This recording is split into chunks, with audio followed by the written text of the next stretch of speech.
మీకు తెలుసా మనం బ్యాంక్ అకౌంట్ లో సేవ్ చేసుకున్న మనీ వాల్యూ రోజు రోజు తగ్గిపోతుందని? ఏం మాట్లాడుతున్నావురా? నరాలు కట్ అయిపోయింది. అర్థం కావట్లే, సింపుల్ గా చెప్తా వినండి. మనం బ్యాంక్ అకౌంట్ లో మనీ ఎందుకు సేవ్ చేసుకుంటాం? బ్యాంక్ అకౌంట్ లో ఉన్న మనీ చాలా సేఫ్ గా సెక్యూర్ గా అయితే ఉంటాయి. అలాగే మనం ఈజీగా ఎవరికి కావాలంటే వాళ్ళకి మనీ అనేది ట్రాన్స్ఫర్ అనేది చేసుకోవచ్చు. లేదా అందులో ఉన్న మనీని అయితే మనం సింపుల్ గా అయితే యూజ్ చేసుకోవచ్చు. కాబట్టి బ్యాంక్ అకౌంట్స్ అనేది అయితే యూజ్ చేస్తాం. అలాగే మనం బ్యాంక్ అకౌంట్స్ లో మనీ సేవ్ చేసుకున్నందుకు మనకు నియర్లీ ఒక 2 to 3% ఇంట్రెస్ట్ అనేది అయితే వస్తుంది. అదే మనం ఎఫ్డి కనుక వేస్తే నియర్లీ 6 to 7% అనేది ఇంట్రెస్ట్ అనేది వస్తుంది. జనరల్ గా ఒక 1 lakh రూపీస్ మన సేవింగ్స్ అకౌంట్స్ లో డిపాజిట్ చేస్తే మనకి ఇంట్రెస్ట్ 2 to 3% కాబట్టి ఒక యావరేజ్ గా 2.5% అనుకునే ఇయర్లీ ఒక 2500 రూపీస్ మనకి ఇంట్రెస్ట్ అనేది అయితే వస్తుంది.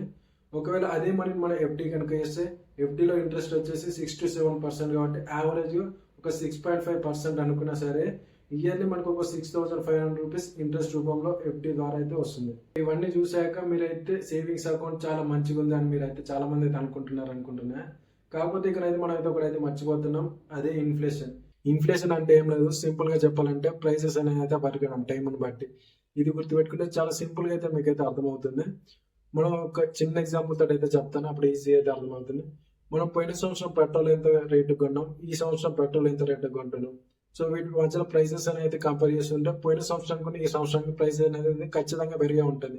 అలాగే పోయిన సంవత్సరం మనం మూవీ టికెట్స్ అయితే కొనుక్కొని ఉంటాం కదా, ఈ సంవత్సరం మూవీ టికెట్స్ కొని అయితే చూడండి ప్రతి సంవత్సరం ప్రైసెస్ అనేవి అయితే పెరిగే ఉంటాయి. ఇలా ప్రైసెస్ ని పెరగడమే ఇన్ఫ్లేషన్ అని అయితే అంటారు. మనం ఇందాక చెప్పుకున్న సేవింగ్స్ అకౌంట్ లో ఎక్కడ కూడా మనం అయితే ఇన్ఫ్లేషన్ అయితే తీయలేదు. అలాగే మనం చేసిన క్యాలిక్యులేషన్స్ లో కూడా ఇన్ఫ్లేషన్ అయితే యాడ్ చేయలేదు. ఇప్పుడు మనం ఇన్ఫ్లేషన్ యాడ్ చేసి క్యాలిక్యులేషన్స్ అయితే చూద్దాం. అప్పుడు మనకైతే వాటి యొక్క ఒరిజినల్ వాల్యూ ఏంటిదో ఈ సంవత్సరం మనకైతే సింపుల్ అయితే అర్థమవుతుంది. మన ఇండియన్ యావరేజ్ ఇన్ఫ్లేషన్ రేట్ వచ్చేసి 5 to 6% అయితే ఉంటుంది.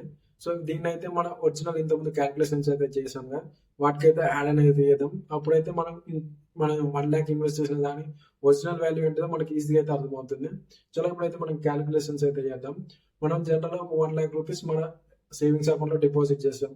1 year కి గాను మనం దానికి 2.5% ఇంట్రెస్ట్ రేట్ కాబట్టి మనకు 2500 రూపీస్ ఇంట్రెస్ట్ అయితే వచ్చాయి. సో ఓవరాల్ గా మనకు మనీ వాల్యూ చూసుకుంటే 1,02,500 రూపీస్ అయితే అవుతుంది. దీంట్లో నుంచి అయితే మనం అయితే ఇన్ఫ్లేషన్ అయితే తీసేద్దాం.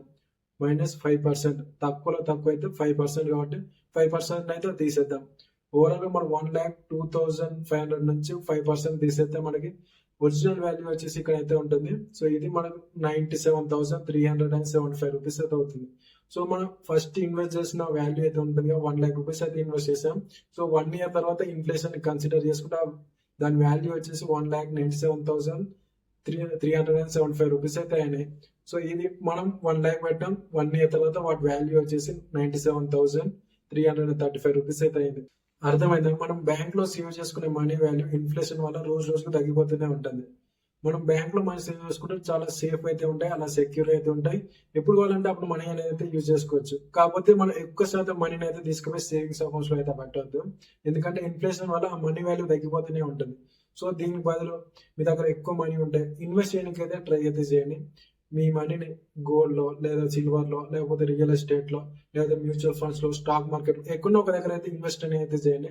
సో అక్కడ నుంచి వచ్చే ఇంట్రెస్ట్ లేకపోతే రిటర్న్స్ అయితే ఉంటాయి, వాటిని మన ఇన్ఫ్లేషన్ అయితే బీట్ అనేది అయితే చేయాల్సి అయితే ఉంటుంది. అంటే మన ఇన్ఫ్లేషన్ రేట్ వచ్చేసి 5 to 6%. సో మీకు అంతకంటే ఎక్కువ రిటర్న్స్ వచ్చే వాటిలో అయితే ఇన్వెస్ట్ అనేది చేయండి. అప్పుడైతే మీ మనీ వాల్యూ అయితే తగ్గదు. ఏదో ఎక్కువ రిటర్న్స్ వచ్చే వాటిలో అయితే ఇన్వెస్ట్ చేయడానికి అయితే ట్రై అయితే చేయండి. ఎక్కువ మొత్తంలో మీ బ్యాంక్ అకౌంట్ లో మనీ అయితే సేవ్ చేసుకోకండి. ఎందుకంటే సంవత్సరానికి వాటి వాల్యూ అనేది తగ్గిపోతుంది కాబట్టి మీ బ్యాంక్ అకౌంట్ లో అయితే ఎక్కువ మొత్తంలో మనీ అనేది సేవ్ చేసుకోకండి. జస్ట్ మీ ఎమర్జెన్సీ ఫండ్ ఒక 2 to 3 months వరకు శాలరీ అయితే ఉంటుంది.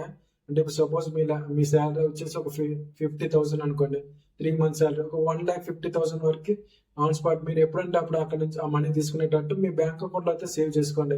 మిగతా అంతా ఎక్కడొక్కడైతే ఇన్వెస్ట్ అనేది చేయండి. మీకు ఇన్వెస్ట్ చేయడానికి అయితే చాలా వరకు చాలా ఆప్షన్స్ అయితే ఉంటాయి. ఏదో ఒకటి మంచిగా చూసుకొని అందులో అయితే ఇన్వెస్ట్ అనేది అయితే చేయండి. ఇన్ఫ్లేషన్ అయితే బీట్ చేసే రిటర్న్స్ వచ్చేది అయితే ఉంటుంది కదా, వాటిలో అయితే ఇన్వెస్ట్ చేయండి. ఇన్ఫ్లేషన్ నుంచి అయితే తప్పించుకోండి. ఇప్పుడు మన ఇన్ఫ్లేషన్ వచ్చేసి 5 to 6% అయితే ఉంది. సో ఈ 5 to 6% దాటి ఎక్కువ రిటర్న్స్ ఇచ్చేది ఏదైనా ఉంటుంది కదా, సో వాటిలో అయితే ఇన్వెస్ట్ అనేది చేయండి. అలాగే ఇన్వెస్ట్ చేసేటప్పుడు ఏదైనా వాటి గురించి మొత్తం తెలుసుకొని ఇన్వెస్ట్ అనేది చేయండి. ఆధార్ మాదిరిగా ఎవరో ఒక చెప్పారని చెప్పేసి ఎందులో పడితే అందులో అయితే ఇన్వెస్ట్ అనేది చేయకండి. ముందే వాటి గురించి క్లారిటీగా అయితే తెలుసుకొని, సో ఇందులో ఎంత శాతం రిటర్న్స్ వస్తాయి, మంచిదేనా లేదా, లేకపోతే దాని తర్వాత వచ్చే టాక్సేషన్ ఏంటిది, వీటన్నిటిని గమనించి ఇన్వెస్ట్ చేయడానికి అయితే ట్రై అయితే చేయండి. అడావిగా ఇందులో కూడా ఇన్వెస్ట్ అయితే చేయకండి. అలా ఇన్వెస్ట్ చేస్తే మీకు ఇక్కడ లాస్ అయ్యే దానికంటే ఎక్కువ లాస్ అయ్యే అక్కడ ఎక్కువ లాస్ అయ్యే ఛాన్సెస్ ఉంటాయి కాబట్టి, సో ఇన్వెస్ట్ చేసేటప్పుడు కూడా కొద్దిగా జాగ్రత్త అయితే ఇన్వెస్ట్ అయితే చేయండి.